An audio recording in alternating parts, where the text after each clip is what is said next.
Hi అండి. వేములవాడలో ఇది డే 2 అనమాట. ఈ రోజుతో మా మొక్కు అనేది కంప్లీట్ అవుతుంది. మా అమ్మ వాళ్ళు ఎర్లీ మార్నింగ్ 3:00 అయితే లేచారు. ఎందుకు అంత తొందరగా లేచారంటే, వాళ్ళు బోనాలైతే చెయ్యాలి. బోనాలు చేయడానికి చాలా టైం పడుతుంది. దాంట్లో పొంగలి, రైతా అవన్నీ ఉండాలి కదా! ఇంకా వాళ్ళకి టైం పడుతుందనమాట. ఇంకా వాళ్ళు ఫ్రెష్ అప్ అయ్యి అంతా రెడీ చేసుకున్నాక మమ్మల్నయితే లేపారనమాట. ఇంకా మేము గూడా తొందరగా ఫ్రెష్ అప్ అయిపోయి, ఇంకైతే ఇక్కడ అమ్మవారికైతే మంచిగా మొక్కుకుంటున్నాను. అంతా మంచే జరగాలని చెప్పి. మేము అమ్మవారికి మొక్కుకున్నదేంటంటే, ఏటని బలిస్తామని మొక్కుకున్నాము. ఇంకా అందువల్ల మేము ఏటని బలించాల్సొచ్చింది. ఇంకా ఇక్కడైతే ఏటని అమ్మవారికైతే చూపిస్తున్నామనమాట. చూపిచ్చి దానికి వాటర్ తాగించి, అలానే ఈపు మీద వాటర్ జల్లాలనమాట. జల్లితే అది దులిపితే మాత్రం అమ్మవారు మన కోరికనేది తొందరగా తీరుస్తుందనమాట అని మా పెద్దవాళ్ళైతే చెప్పారు. నాకు తెలిసినంత వరకే మీతో షేర్ చేసుకుంటున్నాను. అంతకు మించి నాకేమీ తెలీదు. ఒకవేళ నేను తప్పుగా ఏదన్నా చెప్పినా రాంగ్‌గా చెప్పినా గూడా అది మీరు నాకు కామెంట్‌లో చెప్పండి. నేనది సరిదిద్దుకుంటాను. ఇంకిక్కడైతే చాలా తొందరగా దులిపిందనమాట. మా కోరికని అంత తొందరగా అమ్మవారు తీసుకుందనమాట. చాలా హ్యాపీగా అనిపిచ్చింది మాకు. ఇంకిక్కడ మా వాళ్ళందరూ రెడీ అయిపోయి ఇంక బయలుదేరేస్తున్నాం టెంపుల్‌కైతే అమ్మవారి టెంపుల్‌కి. ఇక్కడ మా వాళ్ళందరికి మీరు గూడా ఒకసారి హాయ్ జెప్పేయండి. వాళ్ళు గూడా మీకు హాయ్ జెప్పారు. ఇంకిక్కడ చూడండి నా ఇద్దరు పిల్లల బట్టలెలా ఉన్నాయనేది కామెంట్ చేయండి. ఈ మా ఆయ నేను లాస్ట్ వీడియోలో చెప్పాను గదా! మా ఆయ బట్టలు పెట్టిందని జెప్పి. ఆ బట్టలేసాను. వాళ్ళకి చాలా మంచిగా సెట్ అయ్యాయి. ఇంకా అమ్మవారికి యెల్లోనే ఆల్మోస్ట్ వేస్తారు గదా! ఇంకా మేము బయలుదేరేస్తున్నాము. ఇక్కడ ముగ్గురు బోనాలు ఎందుకు ఎత్తుకున్నారంటే, ఇక్కడ మా పిన్ని, మా ఆయ ఇద్దరు బోనాలు గూడా ఎత్తుకున్నారు. వాళ్ళు సమ్మక్క జాతరకైతే వెళ్తారు గదా! సమ్మక్క జాతరకి వెళ్ళే ముందు వేములవాడకొచ్చి ఈ బోనాలు ఎత్తినాక మనం సమ్మక్క జాతరకి వెళ్ళాలంట. అది నాకు గూడా తెలీదు. వాళ్ళని అడిగితే ఇవన్నీ చెప్తారనమాట నాకు.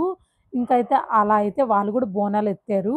ఇంక మేమైతే టెంపుల్ దగ్గరకైతే వచ్చేసాము. ఇంక మేము మంగళవారం రోజు వచ్చాం కాబట్టి ఇంత క్రౌడ్ ఉందనమాట. అమ్మవారు ఆల్మోస్ట్ శుక్రవారం, మంగళవారమే గదా! మంచిగా అమ్మవారికి మొక్కుకుంటారు. అంతమంది బోనాలెత్తుకొని చూస్తా ఉంటే నా కళ్ళు చెదిరిపోయాయన్నమాట. చాలా మంచిగా అనిపిచ్చింది. తెలంగాణ అంటేనే ఈ బోనాల పండగ ఒక పెద్ద జాతరే అన్నమాట. అసలు చాలా బావుంది. బతుకమ్మ ఒక ఎత్తయితే, ఈ బోనాలనేది ఇంకొక ఎత్తు. మాకు అమ్మవారి దర్శనం అవ్వడానికి 1 అవర్ టైం అయితే పడిందనమాట. ఈ 1 అవర్‌లో అయితే ఎన్ని జరిగాయంటే లైన్‌లో ఒకరికి తగిలితే ఇంకొకరు అరుస్తున్నారు. ఇంకొకరు తగిలితే ఇంకొకరు అరుస్తున్నారు. ఎందుకంటే వాళ్ళ బాధ గూడా మనకర్థమైంది. వాళ్ళ బోనాలు ఎక్కడ పడిపోతాయని ఒక భయంతో వాళ్ళు అరుస్తున్నారు. ఇంకైతే అందరు నెత్తి మీద పట్టుకున్నారు. దీపాలన్నీ ఎగిల్చుకున్నారు కాబట్టి వాళ్ళ భయం వాళ్ళకుంటుంది. ఒకళ్ళు పడిపోతే వాళ్ళు ఇంకా లోపల ఒక గిల్టీ ఫీలింగ్ అనేది వాళ్ళకుంటుంది. ఇంకా మాకైతే 1 అవర్ తర్వాత అమ్మవారి దర్శనం అయితే జరిగింది. అమ్మవారి దర్శనం అయితే చాలా జరిగిందనమాట. ఇంకా అమ్మవారిని చూడగానే ఒక మంచి తెలియని పాజిటివ్ వైబు, ఆనంద బాష్పాలు గూడా వచ్చేసాయన్నమాట నాకైతే. ఇంకా మంచిగా దర్శనం చేసుకొని రూమ్ దగ్గరకైతే వచ్చేసాము. మా వాళ్ళందరూ లైన్‌లో మిస్ అయిపోయారు. ఎవరి పాటికి వాళ్ళు దర్శనం చేసుకొని రూమ్ దగ్గరకి వచ్చేయమన్నాము.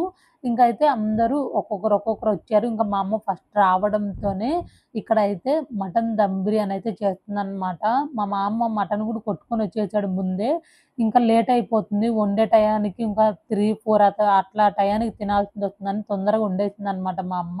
ఇంకా మాతో పాటు మా పిన్ని, మా ఆయ గూడా బోనాలెత్తారు గదా! వాళ్ళైతే కోడినైతే కోసారనమాట. ఇంకా అది గూడా చికెన్ గూడా మేము మంచిగా ఫ్రై అయితే చేసేసాము. ఇంకా మటన్ బిర్యానీ, అలానే చికెన్ ఫ్రయ్యి, తలకాయ కర్రీ అన్నీ చేసిందనమాట మా అమ్మ. మంచిగా తృప్తిగా తినేసి ఇంకా మటన్ బిర్యానీ మిగిలింది. అంటే మిగిలిందని పెట్టడం లేదు.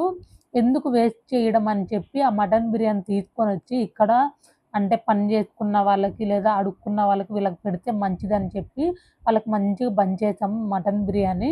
ఇంకా మేమైతే రిటర్న్ అయిపోయాము ఇంటికైతే. ఫైనల్‌గా మా వేములవాడ జర్నీ మొత్తం ఇలా జరిగింది. మీరు నేను పెట్టిన ప్రతి వీడియో చూసుంటే మీకు ఎక్కువ ఏ వీడియో నచ్చిందని కామెంట్ చేసేయండి. వేములవాడ టెంపుల్‌లో మా మొక్కు తీర్చుకొని ఇంకా వరంగల్‌కైతే రిటర్న్ అయిపోయామన్నమాట. ఇంకా ఎప్పటికొస్తామో వేములవాడకి మాకే తెలీదు. మరి వీడియో నచ్చినట్లయితే లైక్ చేసుకోండి. మీరు లైక్ చేసుకోవడం వల్ల నా వీడియో అనేది బాగా రీచ్ అవుతుంది. Bye bye.